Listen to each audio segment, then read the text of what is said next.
Yan. Ginis ko na nga pala yung bawang, sibuyas.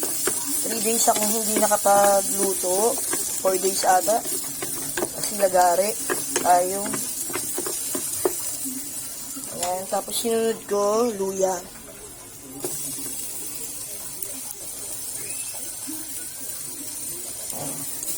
Nga pala naka-ready na yung pako, kakanggata, pero hindi yan yung kasi lang siya, yung gawa na ba, hindi yung fresh.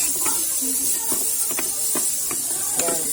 Tapos yung susuko, tingnan nyo, kahit 3 days na siya, buhay na buhay pa. Linais ko nga lang yan. Tingnan mo, buhay pa sila, oh, hanggang ngayon. Buhay na buhay pa, oh. Yan, oh, buhay pa sila. Kaya nakakat na yan. Wait lang po.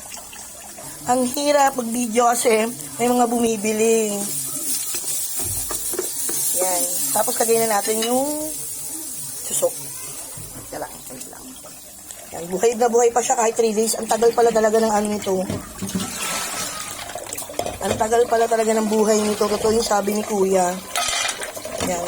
Alam mo, ginamitan ko lang yan ng plies. Wait nga lang.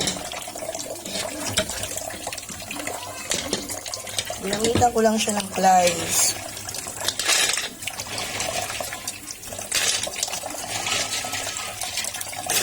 Yan. Buhay pa nga yan eh. Kahit 3 araw na, basta ibababad mo lang siya sa tubig.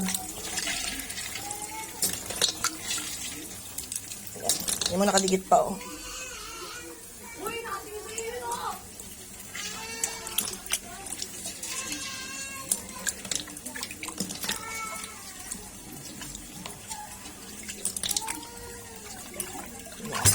Ayun na. Bigisa na natin siya. Susok. Okay.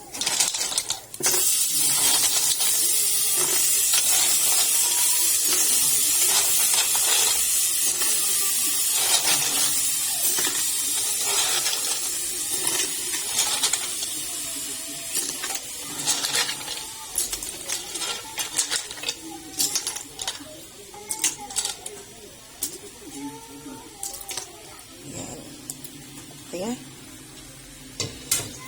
Haluin natin siya.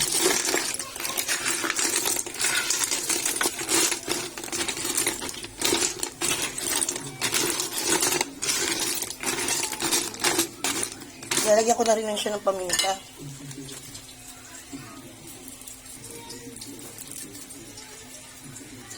Yan, paminta.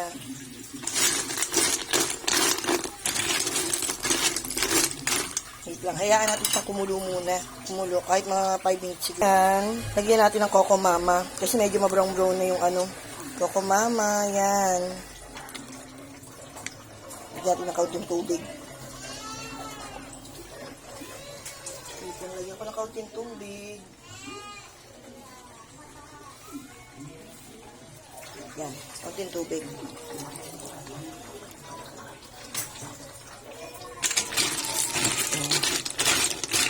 Tapos, ayan, na medyo malapit kasi yung Coco Mama.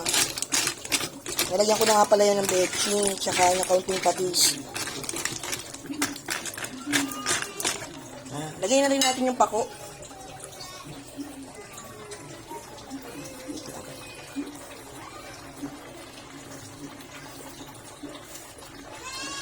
Ayan.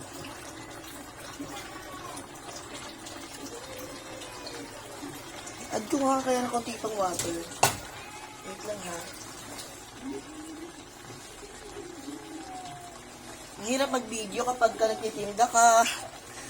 Maraming bumibili. Ayan. Santayin natin siyang kumulo.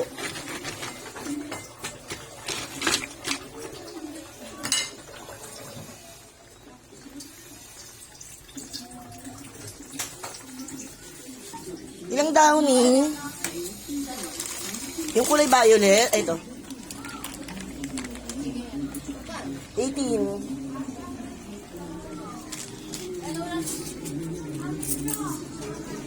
Ito ah. Thank you.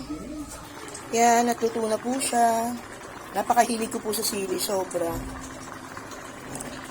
Papaigahin ko pa. Gusto ko kasi yung iga, yung medyo tuyo po ba.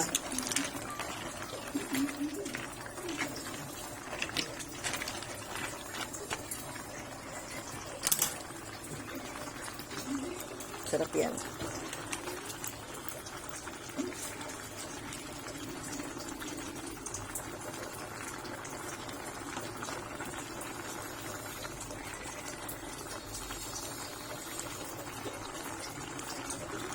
Paigahin ko pa ng kaunti. Salamat.